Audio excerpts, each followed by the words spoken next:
उठो जागो और तब तक नहीं रुको जब तक लक्ष्य न प्राप्त हो जाए। ऐसा उपदेश देने वाले महापुरुष स्वामी विवेकानंद। उनका जीवन परिचय एवं आत्मकथा। अपनी इस मातृभूमि के लिए सर्वस्व का त्याग करने क्या आप तैयार हैं? यदि हाँ, तो देश की गरीबी दूर हो सकेगी, अज्ञान दूर होगा। करोड़ों भाई बहन भूख से तड़प रहे हैं। क्या आप यह जानते हैं? क्या उनके बारे में आपके मन में करुणा है? उनके संबंध में आपकी आंखों में आंसू बहते हैं? अमेरिका, इंग्लैंड जाने के पूर्व मैं मातृभूमि से प्यार करता था और वहां से वापस लौटने के बाद तो यहाँ की मिट्टी का कण कण मुझे पवित्र प्रतीत हो रहा है। यह अमृत बाणी है स्वामी विवेकानंद जी की। नटखट पर धीर। विवेकानंद के बचपन का नाम था नरेंद्र। विवेकानंद यह नाम तो उन्हें सन्यासी बनने के बाद मिला। उनके पिता का नाम था विश्वनाथ दत्त और माता का भुवनेश्वरी देवी। कलकत्ता में उनका जन्म हुआ 12 जनवरी 1863 को। बचपन में नरेंद्र बहुत नटखट थे। किशोरावस्था में पहुंचने के साथ साथ उनका खेल कूद का शौक बढ़ता ही गया। उनका कहना सभी मानते थे। एक बगीचे का मालिक बच्चों को डराता था कि वृक्ष पर वृक्ष राक्षस है और वह बच्चों को खा लेता है, परंतु नरेंद्र उस धमकी से डरे नहीं। वृक्ष पर ही बैठे रहे। अन्य बालक 9-11 हो गए। काफी समय तक बैठने पर भी ब्रह्म राक्षस नहीं दिखा। मालिक की कही हुई बात झूठी सिद्ध हुई। अपनी बहनों को तंग करना भी उनका एक खेल था। ध्यान लगाना भी उनका एक खेल था। उस खेल में डूबकर ब्रह्म जगत को वे भूल जाते थे। बिच्छू या सांप नजदीक आने पर भी उनका ध्यान टूटता नहीं था। नरेंद्र को बचपन से ही साधु सन्यासियों पर अपार गौरव था। वे जो मांगते दे देते थे। जन्मदिन पर वे नए कपड़े तो अवश्य पहना करते थे, परंतु किसी के द्वारा याचना करने पर उन्हें भी उतार कर दे देते। यहाँ तक कि सड़क पर भिखारियों को देखते ही उनकी माँ अपने इस लड़के को कमरे में बंद कर बाहर से ताला लगा देती थी। प्रत्येक भिक्षुक नरेंद्र का स्वभाव जानता था। वे खिड़की के पास जाकर खड़े हो जाते और नरेंद्र अपने पास जो भी हो फेंक कर दे देते थे। बचपन से ही उनमें त्याग वैराग्य के अंकुर बढ़ने लगे थे। फुर्सत के समय माता उन्हें रामायण महाभारत की कथाएं सुनाया करती थी। कथा सुने बिना उन्हें नींद आती ही नहीं थी। अन्य बातों को भूलकर एकाग्रता से कथा सुना करते थे। ब्रह्मचारी हनुमान पर उनकी अपार भक्ति थी। एक दिन वह सारे शरीर पर भस्म लेकर शिव जी की मूर्ति के सामने आंखें बंद कर बैठे थे। लड़की का स्वरूप देख माँ ने पूछा, ये सब क्या है? मैं शिव हूँ, मैं शिव हूँ। हंसते हुए नरेंद्र ने कहा, अपने नाना के समान नाती भी सन्यासी तो नहीं बनेगा? यह डर माँ को सताने लगा। नरेंद्र के पिता वकील थे, इसीलिए उनके घर में कई पक्षी के जाति के पक्षकार आते थे। घर धर्मशाला के समान लगता था। सभी आने वालों के लिए घर में ही खाना पीना होता था। भोजन के बाद हुक्का पीने के लिए देना एक काम रूढ़ी थी। प्रत्येक जाति के लोगों के लिए अलग अलग हुक्का रहता था। अन्य जातियों के लिए रखा हुक्का पीने से क्या फर्क होगा? नरेंद्र के मन में विचार प्रारंभ हुआ। उन्होंने प्रयोग करके देखा, उससे कोई हानि नहीं हुई। जाति भेद में कोई अर्थ नहीं। यह निष्कर्ष उन्होंने निकाला। वृक्ष का गुण अंकुर में ही दिख पड़ता है। विवेकानंद की करुणा बालक नरेंद्र में दिखा करती थी। नरेंद्र खेलकूद में ही नहीं, पढ़ाई में भी तेज थे। एक बार सुना या पढ़ा विषय सदा के लिए उनके स्मरण में रहता था। उनकी ग्रहण शक्ति अद्भुत थी। इन सब का कारण था उनकी एकाग्रता। जब भी फुर्सत मिलती विश्वनाथ दत्त जी पुत्र को हित वचन सुनाया करते थे। जब तक हम सत्य तथा धर्म का पालन करते हैं, किसी से डरने की जरूरत नहीं। धमकी के सामने कभी नहीं झुकना, आत्मगौरव को नहीं छोड़ना, स्वजाति के अभिमान के कारण अन्य जातियों का द्वेष नहीं करना, मानव कल्याण के लिए देशभक्ति आवश्यक है। विदेशी देश को दास बना सकते हैं परंतु सद्भावपूर्ण प्राचीन संस्कृति का अपहरण नहीं कर सकते। पुत्र के मठ की मधुरता पर पिता लुब्ध हो गए थे। भक्ति गीतों को गाते समय उनके चेहरे पर दिव्य तेज प्रकट होता था। माताजी पर नरेंद्र का आगाध प्रेम था। उन्हें वह देवता के समान मानते थे। जगत में माँ के समान कोई त्यागी नहीं, मात्र घर में ही नहीं समाज में भी उन्हें अग्र स्थान प्राप्त होना ही चाहिए, वे सदा यह कहा करते थे। उनके पिता पर भी अपार गौरव था। अपने पिता के बारे में उन्हें जो भी लगता वह कह देते। अतिथि सत्कार श्रेयस्कर है, परंतु क्या आलसी लोगों को खिलाना ठीक है? लोग भोजन करके जा सकते हैं, परंतु उन्हें बीड़ी सिगरेट हुक्का देना क्या उचित है? पुत्र पिता से प्रश्न करता था, बेटा उन लोगों का दुख तुम्हें मालूम नहीं, उनके उपयोग से कुछ क्षण के लिए क्यों ना हो वे अपने कष्टों को भूल जाते हैं। पिता उत्तर देते। 1880 में नरेंद्र नाथ कॉलेज में प्रविष्ट हुए। दिनों दिन उनका ज्ञान बढ़ता ही गया। पाठ्य पुस्तकों के अलावा कई अन्य पुस्तकें ग्रंथालय से लाकर और पढ़कर वे अपने ज्ञान की तृष्णा शांत करते थे। दृष्टि की गुणता को समझने में उन्हें विशेष रुचि थी। अपने जाने माने बड़े बड़े विद्वानों के पास जाकर वे अपनी जिज्ञासा को प्रकट करते थे, परंतु उनके तर्क से नरेंद्र को समाधान नहीं हुआ। भगवान के अस्तित्व के संबंध में किसी को भी प्रत्यक्ष अनुभव नहीं था। श्री रामकृष्ण काली माता के पुजारी थे। वे बहुत बड़े विद्वान नहीं थे, पर बड़े भक्त थे। सभी लोग जानते थे कि उन पर भगवती की कृपा है। उनके पास जाने वाले पंडित उनके शिष्य बनकर लौटते थे। एक बार नरेंद्र भी अपने मित्रों के साथ उन्हें देखने गए। शिष्यों के बीच बैठकर श्री रामकृष्ण भगवत चर्चा में लीन थे। नरेंद्र अपने मित्रों के साथ एक कोने में बैठे थे। एकाएक रामकृष्ण की दृष्टि नरेंद्र की ओर गई। उनके मन में भावनाओं की लहर उठने लगी। शरीर में विद्युत संचार हुआ। पूर्व परिचय की याद आने लगी। नरेंद्र के सुंदर शरीर तथा चमकीली आंखों को देखकर स्तंभित रह गए। तुम गा सकते हो? उन्होंने पूछा।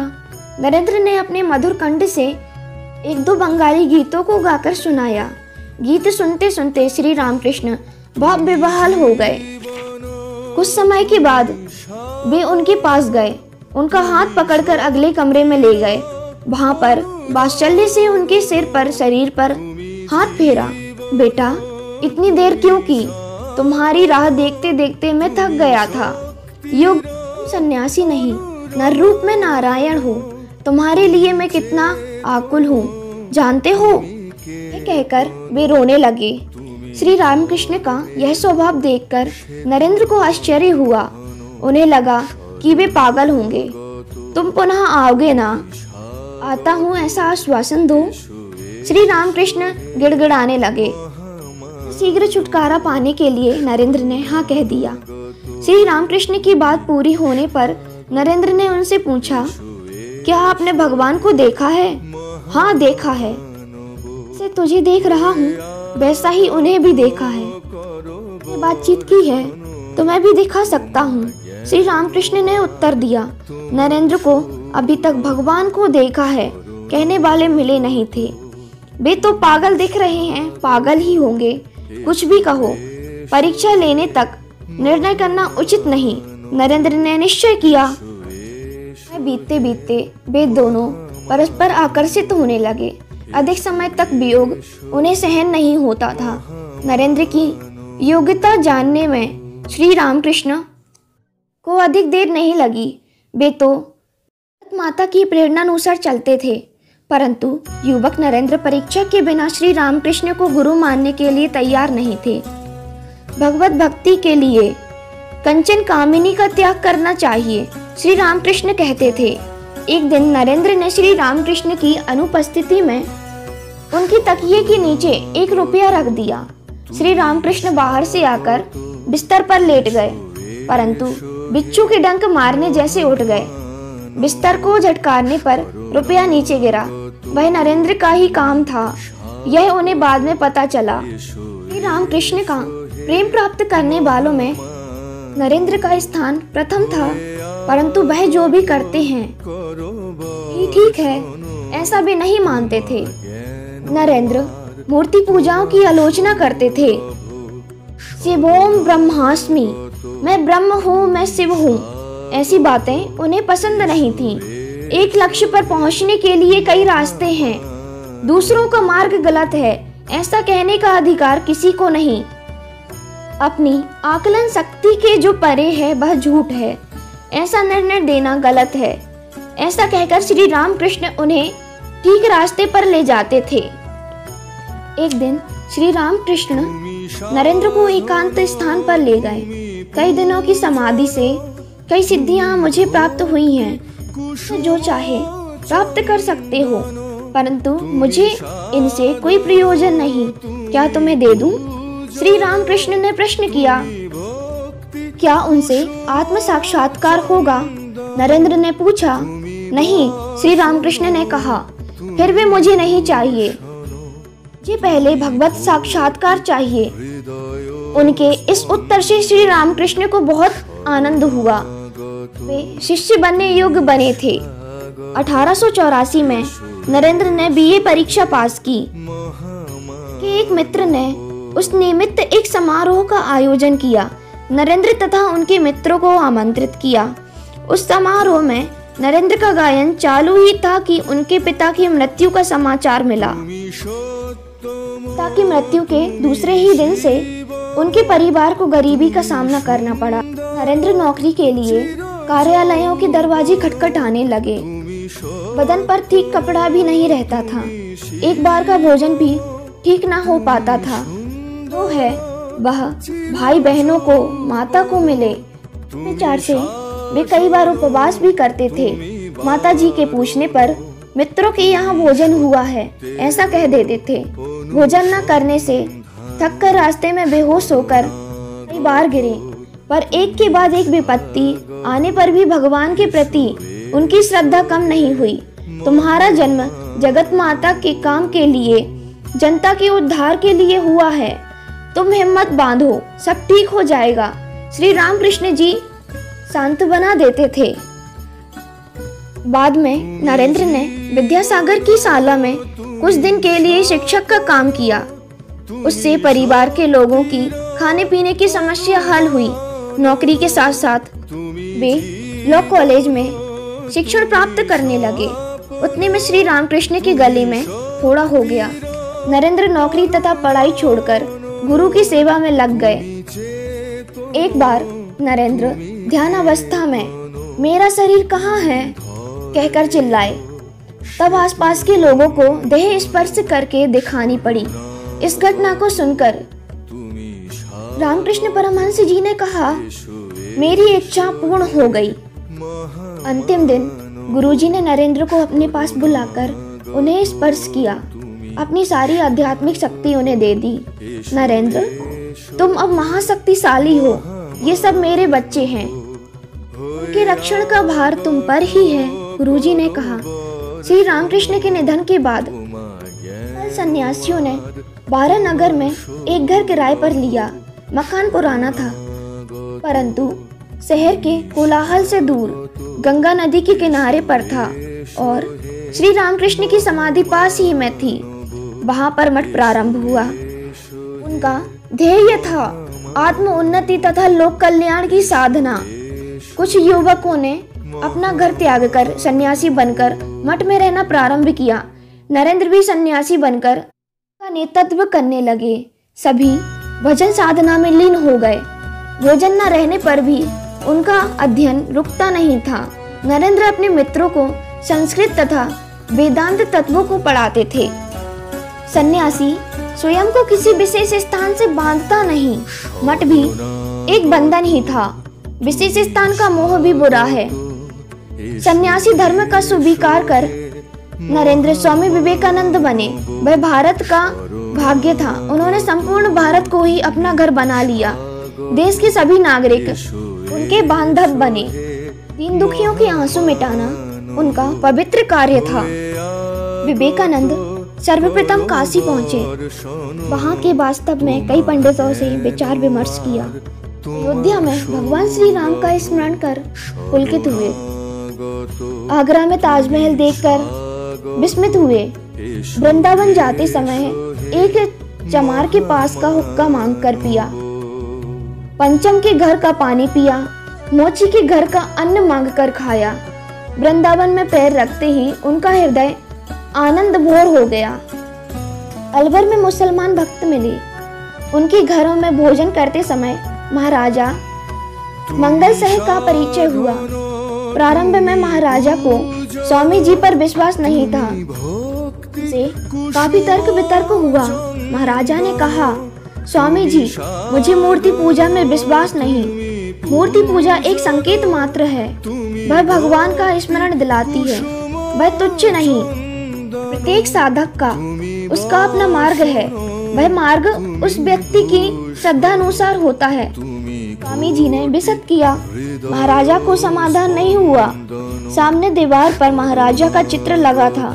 स्वामी जी ने पास खड़े दीवान से पूछा कि यह चित्र किसका है। उत्तर मिला, महाराजा का। इस पर थू किए दीवान चकित हुआ। दीवान को लगा स्वामी जी पागल हैं। आपको हिचकिचाहट क्यों है? यह तो राजा की छाया मात्र है ना। उसमें रक्तमांस कहाँ है? स्वामी जी ने कहा। वह राजा का स्मरण दिलाती है। दीवान ने कहा। राजा का विवेक जागृत हुआ। स्वामी जी से ने क्षमा मांगी। स्वामी जी जयपुर अजमेर होते हुए आबुल पर्वत पर गए। वहां की एक गुफा में कुछ काल तक उन्होंने तपस्या की। सूर्य के वास्तव्य में महाराजा तथा उनके दीवान सादरी अय्यर से परिचय हुआ। विद्वानों की सभा में स्वामी जी का संस्कृत में भाषण सुनकर महाराजा प्रभावित हुए। एक दिन महाराजा ने स्वामी जी से उनके भविष्य की योजना के संबंध में पूछा। भारत में तत्व विज्ञान तथा धर्म है। पाश्चात्य देशों में विज्ञान है। इनके परस्पर विनिमय से ही लोक कल्याण साध्य है। इसीलिए वेदांत का प्रचार करने के लिए मैं अमेरिका जाना चाहता हूँ। स्वामी जी ने कहा, फिर तो प्रवास के लिए आवश्यक खर्च मैं देता हूँ। महाराजा ने आश्वासन दिया, आवश्यकता पड़ने पर मांग लूंगा। राजा को धन्यवाद देते हुए स्वामी जी ने उनसे विदा ली। वहां से स्वामी जी रामनाड गए। वहां का राजा तथा सेतुपति भारत की समस्याओं पर स्वामी जी ने उनसे बात की। राजा को स्वामी जी पर विशेष गर्व हुआ। उन्होंने स्वामी जी से प्रार्थना की कि स्वामी जी न्यूयॉर्क में होने वाले विश्व धर्म सम्मेलन में हिंदू धर्म के प्रतिनिधित्व के रूप में अवश्य जाएं। प्रवास के लिए आवश्यक खर्च वे दे देंगे। इस संबंध में विचार करने का आश्वासन देकर स्वामी जी कन्याकुमारी गए। पानी में तैरकर समुद्र के बीच की शिला पर बैठे। वहां बैठकर भारत की समस्याओं पर विचार करने लगे। सामान्य जनता की गरीबी का स्मरण कर उन्हें अत्यंत व्यथा हुई। जातीयता को नष्ट किए बिना देश का कल्याण संभव नहीं। इस निर्णय पर वे पहुंचे। पाश्चात्य देशों में जाकर आध्यात्मिक विद्या का प्रचार करना चाहिए। बाद में सोए हुए भारत को जगाना चाहिए। यह निश्चय उन्होंने किया। बंगाल में जन्म लिया। वह नरेंद्र रूपी दीपक भारतवर्ष की महाज्योति बना। विश्व विख्यात स्वामी विवेकानंद बना। मद्रास पहुंचकर अमेरिका जाने का आग्रह भी वहीं से हुआ। मद्रास की जनता पर पड़ा उनका प्रभाव हैदराबाद तक फैला। वहां की सभा में हजारों लोग थे। स्वामी जी का पहला सार्वजनिक भाषण वहां हुआ। हैदराबाद में मद्रास लौटकर स्वामी जी ने विदेश जाने की तैयारी की। 31 मई 1893 को स्वामी जी जहाज से मुंबई के लिए रवाना हुए। स्वामी जी रास्ते में कोलंबो, सिंगापुर, हांगकांग, टोक्यो होते हुए जुलाई के मध्यस्थ शिकागो पहुंचे और वहां के एक होटल में ठहरे। सर्वधर्म सम्मेलन कब प्रारंभ होगा, इसकी जानकारी उन्होंने प्राप्त की। उसके लिए अभी 3 माह का समय था। तब तक एक अपरिचित देश में कैसे रहें, पास का पैसा भी समाप्त हो रहा था। शिकागो शहर बड़ा होने के कारण वहाँ खर्च अधिक होता था, इसीलिए वे समीप के बैरिस्टर नगर गए। 11 सितंबर 1893 को विश्व धर्म सम्मेलन प्रारंभ हुआ। दुनिया के अनेक राष्ट्रों से हजारों प्रतिनिधि आए थे। उनमें से आयु में सबसे छोटे थे स्वामी विवेकानंद। उनसे भाषण देने के लिए कहा गया, तब उनका हृदय कांपने लगा, जीवा सूख गई। अन्य लोगों के समान उन्होंने अपना भाषण लिखकर तैयार नहीं किया था। उन्होंने अध्यक्ष से कहा, सभी का भाषण होने के बाद अंत में मैं बोलूंगा। वह अंतिम क्रम भी आ गया। माँ शारदा तथा श्री रामकृष्ण को मन में ही नमन कर उठ खड़े हुए। उनकी मधुर कंठ से अमेरिका के भाइयों और बहनों ये शब्द निकलते ही सभा भवन तालियों से गूंज उठा। 2-3 मिनट तक तालियां बजती रहीं। कोई भी इतनी आत्मीयता से बोला नहीं था। सभा में शांति चाहते ही उन्होंने अपना छोटा सा भाषण शुरू किया। कई अलग अलग स्थानों से बहने वाली सभी नदियां अंत में समुद्र में ही मिलती हैं। उसी प्रकार अलग अलग धर्म में जन्म लिए मनुष्य अंत में परमात्मा के पास ही पहुंचते हैं। कोई भी धर्म छोटा नहीं और कोई भी श्रेष्ठ नहीं, यह उन्होंने स्पष्ट किया। सभी प्रतिनिधियों ने उनके भाषण की मुक्ति कंठ से सराहना की। पत्रकारों ने उनके चित्र के साथ उनका भाषण छाप दिया। अब जहाँ जहाँ उनका भाषण होता था, लोग इकट्ठे होते थे। वे सभी का आकर्षण बने। उनके उठते ही सभा में तालियां बजने लगती थीं। स्वामी जी जहाँ भी गए, लोग उनका भाषण सुनने के लिए भारी संख्या में इकट्ठे होते थे। भाषण के बाद लोग उन्हें अपने घर ले जाते थे। उनका सत्कार अत्यंत वैभवपूर्ण रहता था। उस समय स्वामी जी के सामने भारत की गरीबी का चित्र खड़ा होता था। स्वयं का आदर सत्कार उन्हें असहनीय होता। जिस बिस्तर पर वे सोते थे, वहां बिच्छू के डंक मारने के समान वेदना होती थी। कई रातें बिना नींद की बितानी पड़ी थीं। आंसुओं से तकिया भीग जाता था। इस बीच इंग्लैंड से बार बार आमंत्रण आने लगा। जब वे लंदन पहुंचे, वहां भी उनका भारी स्वागत हुआ। इस हिंदू योगी के विचारों की, भाषण कला की वहां के पत्रकारों ने मुक्त कंठ से प्रशंसा की। कुछ लोग उनके शिष्य बने। आगे चलकर निवेदिता के नाम से प्रसिद्ध हुई। मार्गरेट नोबेल स्वामी जी के साथ भारत आकर बस गई। वर्ष के विदेश प्रवास के बाद विवेकानंद मातृभूमि को लौट आए। भारत पहुंचने तक उनका नाम देश के कोने कोने में फैल गया था। 14 जनवरी 1897 को वे कोलंबो पहुंचे। वहां पर किसी सम्राट के समान उनका भव्य स्वागत हुआ। नाथ मदुरो कुंभकोणम होते हुए वे मद्रास पहुंचे। उनके स्वागत के लिए रेलवे स्टेशन पर अपार जन समुदाय एकत्रित हुआ था। शोभा यात्रा में लोग उनकी गाड़ी के घोड़ों को खोलकर खुद खींचने लगे। पत्र पुष्पहार की तो वर्षा थी। स्वामी जी जहाँ भी गए, लोगों को श्री रामकृष्ण परमहंस का संदेश सुनाते थे। मुझे केवल मुक्ति चाहिए, ऐसा विचार करना भी स्वार्थ है, ऐसा वे बार बार कहते थे। जब तक भारत में एक भी दुखी रहेगा, तब तक मुझे मुक्ति नहीं चाहिए, उन्होंने घोषणा की। उन्हें विश्वास था कि सेवा कार्य मात्र संगठन के द्वारा ही संभव है। इसलिए उन्होंने 1897 में श्री रामकृष्ण मिशन की स्थापना की। उनका ध्येय निश्चय किया। आगे के 2 वर्ष में गंगा के किनारे बेलूर के पास एक भूखंड खरीदा। वहां पर भारत का निर्माण पूरा होने पर वहां पर मठ स्थापित किया। बढ़ते हुए काम और जिम्मेदारी से स्वामी जी का स्वास्थ्य बिगड़ने लगा। वे विश्रांति के लिए हिमालय के गांवों में गए। वहां पर भी विश्रांति नहीं मिली। प्रवचन संभाषण निरंतर चालू थे। शिष्यों के आग्रह पर भी वे विश्रांत नहीं लेते थे। धीरे धीरे वे अंतर्मुखी बनते गए। ब्रह्म क्रियाएं बंद होने पर भी आंतरिक क्रियाओं को विश्रांत नहीं था। 4 जुलाई 1902 स्वामी जी ने नित्य के अनुसार अपना दैनिक क्रियाकर्म समाप्त किया। शिष्यों को पढ़ाया, भोजन किया, बाद में विश्रांत ली। बाहर घूम आए, सबसे बातें की, हास्य विनोद हुआ। 9 बजे उन्हें थकावट मालूम हुई, हाथ पैर कांपने लगे। वे उठ बैठे, रो पड़े, फिर चिर निद्रा में लीन हो गए। उनकी आत्मा अनंत में लीन हो गई। शिष्य तथा गुरु बंधु रोने लगे, मानो अनाथ हो गए हों। स्वामी जी का देह नहीं रहा, परंतु उनकी वाणी अमर है, भारतीयों को सदा आशीष दे रही है। जो उसे सुन सकेगा उसका दुख दूर होगा। स्वामी विवेकानंद अपने विचार तथा कृति से जगत विख्यात होकर हमारे बीच से चले गए, परंतु वे अमर हैं। भारत तथा विश्व के लिए उनका पवित्र जीवन एक आदर्श रहा है। उनका नाम एक स्फूर्तिदायी मंत्र है। स्वामी जी के कुछ संदेश।